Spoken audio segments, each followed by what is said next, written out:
반갑습니다. 8월 26일 목요일 장중시황입니다. 자, 시장이 일단 저항선에 근접을 딱 하니까 살짝 흔들리는 모습 나타나죠. 네, 일단 수급적인 부분도 그렇고요. 시장 자체도 이제 상승폭에 제한을 두고 움직이는 그런 형태의 모습입니다. 즉, 강하게 올랐었던 부분에서 이제 조금 상승폭이 둔화되고 있다. 이렇게 판단하시면 될 것 같아요. 자, 수급에서는 일단 외국인들이 순매도 양상을 보이고 있습니다. 그런데 이 매도가 나쁘지 않아, 괜찮아, 이렇게 말을 할 수 있는 이유가 있다고 합니다. 그것은 또 뭔지 한번 알아보도록 할 거고요. 낙폭과대 종목군들은 일단 반등을 지속하고 있습니다. 뭐 작게 올라가든 크게 올라가든 일단 상승세를 지속하고 있는 모습들이고, 전체적으로 이제 계속 소외를 받았었다, 또는 얘네들 좀 너무 심한데 라고 느낌이 들었었던 그런 종목들 위주의 반등은 지속되고 있는 모습입니다. 하지만 역시 주가 상승은 제한적이라는 거 참고하셔야 될 것 같고요. 오늘은 코스피 쪽보다도 코스닥이 더 강한 상승을 보여주고 있다는 것도 참고하실 만한 내용이 되겠습니다. 차트 보도록 하죠. 네, 종합주가지수입니다. 저항선대가 이제 3200포인트 정도인데, 일단은 상승하는 포인트가 더 올라가도 사실은 나쁘지 않았어요. 괜찮아요. 그 3170, 뭐 오늘 한 0.78% 정도 상승해도 상관이 없는 부분이었는데, 옆으로 살짝 눕는 모습 나타나고 있습니다. 아무래도 계속 올라가게 되면 저항에 근접했을 때 아래쪽 지지선과의 이격도가 좀 많이 벌어지게 될 테고요. 그러면 조정이 들어올 때 좀 깊게 들어가니까 에라 여기서 좀 쉬었다 가자, 그런 느낌일 수도 있을 것 같아요. 그래서 유지를 좀 하는 그런 형태의 모습을 좀 가는 것 같고요. 주가가 이제 주말로 접근을 하고 있는 모습이기 때문에 살짝은 흔들려도 된다고 그랬죠. 이제 살짝 들어와서 지지선대를 또 테스트 해주는 그런 모습이 나타나면 나쁘지 않은 모습일 겁니다. 미국 시장이 일단은 긍정적인 포인트 계속 가져가고 있고요. 또 재료적인 측면에서도 긍정적으로 계속 이야기하고 있기 때문에 뭐 지금 상태에서는 뭐 부담을 가질 만한 그런 이유는 없지 않겠나 생각되는 부분입니다. 뭐 그러한 상황들 때문에 일단은 지수가 살짝 제한적인 그런 흐름을 보이고 있다라고 보셔도 될 것 같고요. 뭐 코스닥 같은 경우는 지금 1020포인트까지 가서 완전 저항대에 진입하는 모습입니다. 상승폭은 더 제한적일 수도 있겠고요. 어쩌면은 지금 이 중소형주 쪽으로의 어떤 분위기, 그런 것들을 계속 끌고 가려고 하는 움직임이 있기 때문에 반등을 더 세게 쳐줄 수도 있어요. 그렇게 되면은 대형주에서 재미없는 그런 사람들이 중소형주 넘어오지 않겠느냐. 그러면 물량을 뺏어 먹기가 훨씬 더 쉽겠죠. 네, 그런 부분들이 있다는 것도 같이 참고해 보실 필요는 있겠습니다. 자, 그리고 이제 한국은행이 기준금리를 올려줬기 때문에 금리 인상에 대한 어떤 기대감들 좀 생각해 볼 필요는 있을 것 같아요. 지금 환율 같은 경우 한번 볼게요. 환율 보시면은 지금 1167원대, 여기가 이제 지지선 근처이기 때문에 이런 모습이긴 한데, 지금 금리를 0.75, 이게 0.25%포인트 상승을 시켰죠. 그러니까 그런 모습들은 일단 시장에는 나쁘지 않아요. 외국인들이 이제는 좀 들어올 수 있는, 또 그래서 환율을 좀 낮춰줄 수 있는 그런 상황으로 갈 수가 있거든요. 그러니까 그런 포지션들을 우리가 고민해 볼 필요는 있을 것 같습니다. 수급 한번 보도록 하겠습니다. 수급 상황을 보게 되시면, 지금 외국인들이 1147억원 순매도하고 있습니다. 매도가 점점점 거세지는 모습이고요. 뭐 기관들은 일단 버티고 있는 모습이긴 한데, 도대체 이거 뭐야? 외국인들 왜 이렇게 많이 팔어? 코스닥도 많이 팔고 있네? 이런 생각도 드실 거예요. 근데 업종별 현황으로 들어가시면은 이게 중요하다고 그랬죠? 많이 팔고 있는 건 뭐냐? 서비스업. 서비스는 뭐가 있을까요? 뭐 식사라든지 아니면 뭐 여행, 항공 이런 쪽이 서비스업 들어가겠죠? 근데 뭐 그런 쪽으로 해서 일단 매도가 좀 나오고 있는 모습이고요. 또 대형주 쪽에서 매도가 나오고 있기 때문에 서비스업과 대형주 과연 뭐가 있을까? 뭐 호텔 뭐 이런 쪽도 아마 가능하겠죠. 그래서 그런 쪽의 움직임들이라고 좀 보시면 될 것 같아요. 어느 하나에서 좀 매도가 많이 나오는 모습인 것 같은데, 뭐 두산 인프라코어가 오늘 좀 많이 빠지는 모습인데 이것 때문일까라고 생각되기도 하는데, 글쎄요. 뭐 이거는 조금 이따가 매매 동향을 좀 보긴 해야 될 것 같습니다. 그래서 어느 쪽에서 매도가 좀 많이 나오고 있는지 그런 부분 생각하시면 되겠고, 두산 인프라코어는 지금 감자에다가 증자에다가 뭐 난리가 났습니다. 그래서 이 종목 같은 경우는 지금 굉장히 좀 피곤한 그런 상황이 좀 되었다라고 볼 수가 있겠네요. 이거는 기계업종이기 때문에 직접적으로 연관이 지어지지는 않는 것 같은 모습이긴 한데요. 야, 감자에다 증자면은 아주 작살인데요. 그래서 이렇게 되면은 주가 하락을 면치 못하는 그런 상황이 좀 일어날 것 같고, 좀 상당히 힘든 수준이 될 것 같습니다. 자, 그 다음에 많이 산 것들 보시면 전기전자 매수가 있어요. 운송장비, 오늘 자동차 부품도 좀 올라가요. 현대, 위아도 그렇고요.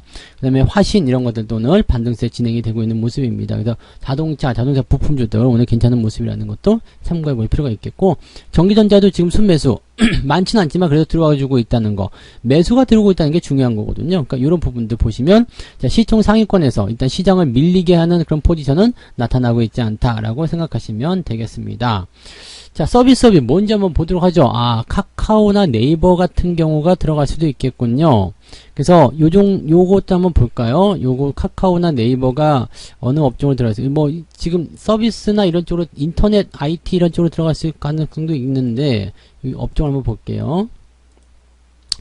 서비스업으로 들어가 있죠? 네. 그럼 카카오가 네이버 팔고 있다는 얘기입니다. 네. 카카오가 네이버 팔고 있다는 얘기예요. 네이버도 한번 볼게요. 네이버 같은 경우도 지금 주가가 내려가고 있는 상태인데 외국인들이 이걸 팔아먹는 이유는 도대체 뭘까? 네. 서비스업이죠. 그러니까 지금 시총 상위권에서 지금 카카오 네이버를 팔아먹고 있다라고 볼 수 있는 부분인데 어떻게 보면은 이제 그 델타 변이가 좀 줄어들게 되면서 거기에서 어떤 그런 비대면 관련한 부분들이 좀 약화되는 것이 아닌가 싶기도 하는 그런 내용이기도 하죠. 그래서 삼성 바이오로직스, LG화학, 삼성 SDI 지금 계속 빠지고 있는데 일단 LG화학 같은 경우는 뭐 주가 반등에 대한 부분은 어느 정도 생각할 수 있었던 내용이긴 합니다만 이게 이제 강하게 치고 올라가긴 좀 어렵겠죠. 그래서 지금 배터리 관련한 부분에서는 SDI는 괜찮은 편이긴 합니다만 전체적으로 지금 또 이렇게 조정을 받고 있다라면 일단은 조금 주의를 해야 되는 그런 상황이라고 보시면 되겠죠. 자동차는 다 올라오고 있지만 아직까지는 매력적인 포인트는 아닌 것 같고요. 카카오뱅크가 요즘에 최근에 좀 내려가면서 이제 현대차 밑으로 다시 기어 내려갔죠. 그래서 카카오뱅크가 이제 내려가면서 저 현대차가 이제 다시 8위권 진입을 했는데 어쩌면 더 내려갈 수도 있겠죠. 네, 그래서 다른 것들이 또 치고 올라가는 모습이 나타나게 될 수도 있겠습니다. 현대하고 기아를 보시면 어떤 분들은 이제 기아차에 투자하시는 분들 많이 계시는데 지금 현대차하고 기아가 이제 시총 차이가 10조 원밖에 안 나거든요. 그래서 기아차가 마음대로 막 올라갈 수가 없어요. 왜냐면 기아가 현대차를 넘어간다. 사실 이거 말이 안 되잖아요. 못할 일은 없겠죠. 갈 수도 있겠지. 근데, 사실 이제 보기가 안 좋아지거든요. 그러면은, 현대차가 상승하는 것을 따라서 기아가 올라갈 수밖에 없기 때문에, 시총 차이가 많이 났을 때는 기아가 매력적일 수 있겠지만, 그렇지 않은 경우는 현대차는, 네, 일단 상승하는 그 포지션 때 위에서 딱 정해 있기 때문에 기아차는 상승에 대한 부분이 제한적인 상황이 있다라고 보시면 되겠죠. 자, 어쨌든 뭐 자동차, 운송, 부품 다 괜찮은 모습인 것 같고요. 자, 코스닥 쪽 보시면은 전체적으로 조금 괜찮아요. 그다음에 게임주들은 오늘 좀 올라가네요. 네, 카카오 게임즈, 펄어비스. 오늘 펄어비스가 좀 강하게 상승하는 모습이 나타나기도 했습니다. 그래서 그런 모양새들. 일단은 분위기는 괜찮은 것 같은 그런 모습입니다. 그래서 코스닥 쪽의 움직임들이 훨씬 더 나쁘지 않다. 이런 모습들도 우리가 확인할 수가 있겠고요. 자, 매매 동향 보도록 하겠습니다. 매매 동향에서 이제 서비스업 쪽 많이 팔았으니까 어떤 것들 팔았는지 한번 보도록 해야 되겠죠. 자, 기관들 쪽 보시면 NC소프트. 요거는, 네, 이거는 뭐야? 왜 이렇게 또 많이 빠졌어요? 네, NC소프트 상황을 또 한번 봅시다. NC소프트 좋지 않다고 계속 말씀드렸는데, 뭐 때문인지 한번 또 봐야 되겠네요. 10% 이상 빠질 정도면은, 이거는 뭐야? 출시하고 나서 급락하고 있다. 왜? 실망했기 때문에 평가가 시기상조다. 자, 그러니까 이거 지금 뭐예요? 신작을 해놓고 나서 이제 급락을 해버렸다는 얘기죠. 신작을 계속 키워가는 그런 모습이었는데, 이거는 실망감이라고 하는데, 어떤 실망감일까요? 그냥 사전 예약자가 746만 명인데, 리니지를 뛰어넘었다. 그런데 기대가 실망으로 바뀌었다. 뭐에 대한 실망인지 모르겠네요. 근데 어쨌든 이 NC소프트는요, 일단 하락 추세였기 때문에 여러분들이 이 기술적 반등에 절대 속지 말라라는 말씀 계속 드렸잖아요. 이것만 잘 기억하시면 됩니다. 그래서 NC소프트는 저 밑에까지 떨어지고 난 다음에 그때 대응을 하시거나 그렇게 보시기 바라고요. 그냥 건드리지 않는 게 일단 좋은 겁니다. 이거 언제부터 매도 말씀드린 거예요? 이거 90만원 대부터 말씀드렸던 것 같은데. 네.